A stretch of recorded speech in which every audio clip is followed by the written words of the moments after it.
When the final days of World War II began to unfold, the world's attention was on the collapsing German front lines, the surrender negotiations and the liberation of cities that had suffered under years of occupation. But behind the chaos and the smoke, a different kind of discovery was taking shape, one that would change the course of human technology forever. As Allied forces pushed deeper into Nazi territory in 1945, they began uncovering underground complexes, hidden factories and secret laboratories buried beneath mountains and forests. Inside these strange facilities, soldiers found machines that looked like they belonged to another century. Blueprints were scattered across metal tables, showing rocket schematics, jet engines, and energy devices so advanced that they made the scientists who found them question everything they knew about modern warfare. These were not myths. These were the remains of a technological empire that had nearly changed the world. The most famous of these discoveries was the Messerschmitt Me 62, the world's first operational jet-powered fighter. Allied pilots had reported seeing mysterious silver aircraft darting through the skies at impossible speeds, but many commanders dismissed it as battlefield imagination. Then the wreckage began to appear, twisted metal unlike any propeller plane. The Me 62 could outrun every Allied aircraft by over 100 miles per hour.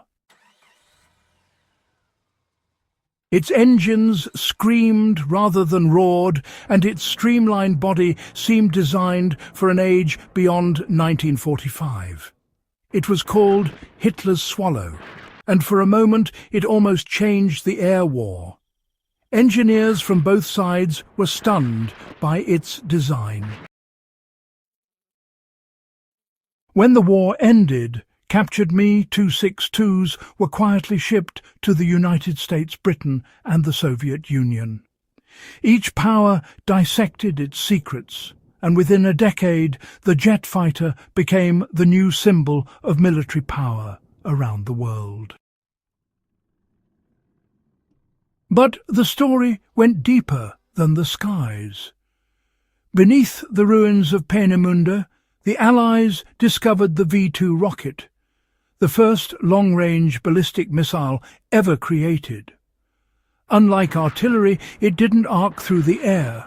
It soared into the upper atmosphere and then plunged back to Earth at supersonic speed.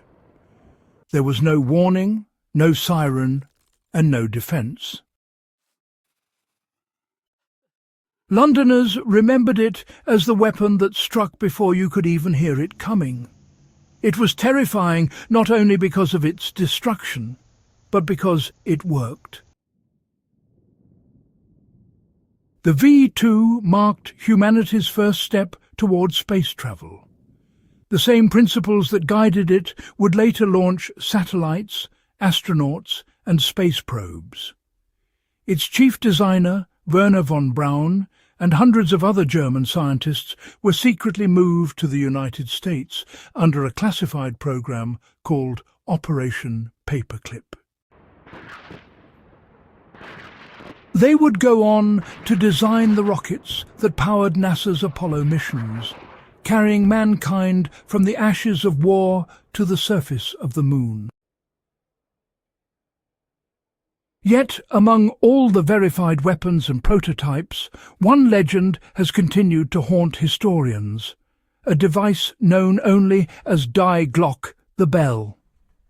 According to captured German documents and scattered testimony, it was a massive bell-shaped machine hidden in a secret facility in the Owl Mountains of Poland. Some claimed it used rotating mercury-like substances to generate unknown fields of energy, possibly even anti-gravity.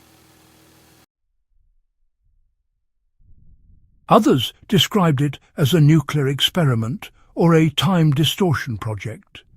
No photographs exist, And well, nearly every scientist who allegedly worked on it disappeared or died under mysterious circumstances.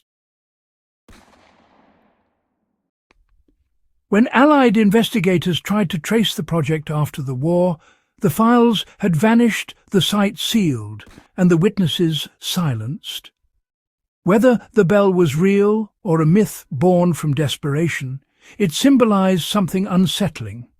That human curiosity, when driven by fear and power, could reach terrifying extremes. What made these discoveries so disturbing wasn't just their design, but how advanced they were compared to anything the rest of the world had at the time. German scientists had created working infrared scopes for night vision, letting snipers see in total darkness years before such technology reached Allied hands.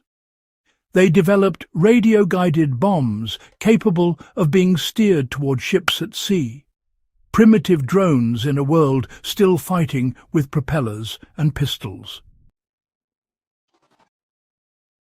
They experimented with heat-seeking missiles, stealth coatings meant to absorb radar signals, and experimental flying wings that eerily resembled the stealth bombers that would dominate the skies decades later. Each artifact the Allies found seemed to whisper the same question. How close had Germany come to winning the war through science alone? The truth was chilling. Intelligence reports later revealed that if the Nazis had managed to produce these weapons at scale, the outcome of the war could have been far darker. The Allies won not because of superior technology, but because they acted just in time. When victory finally came, soldiers were told not to destroy these strange devices, but to secure them. What followed was a secret competition unlike any other, not for land or ideology, but for knowledge.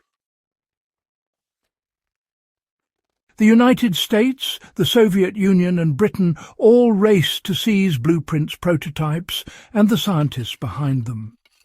It was the beginning of a new kind of war, one fought in laboratories instead of trenches, one where the prize was the future itself.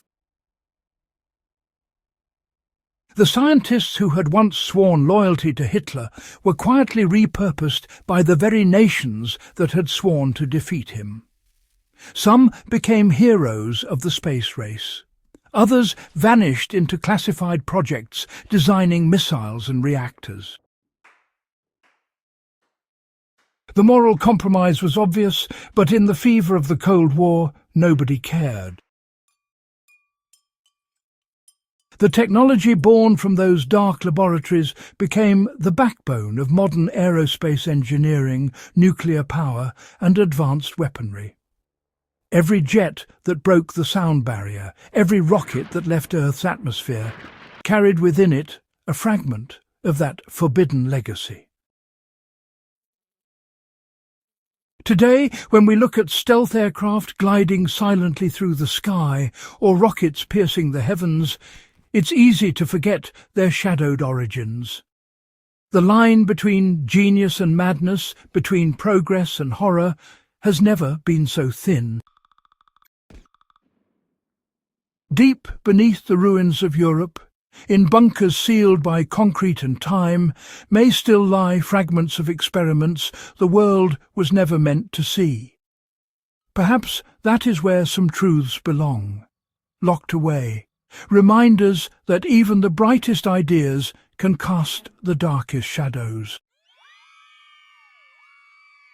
Because in 1945, the Allies didn't just win a war, they inherited the future, a future built on the edge of moral collapse, powered by forbidden science and hidden behind the quiet hum of machines that should never have existed. And that, more than anything else, is what makes the story of Nazi technology not just terrifying, but timeless.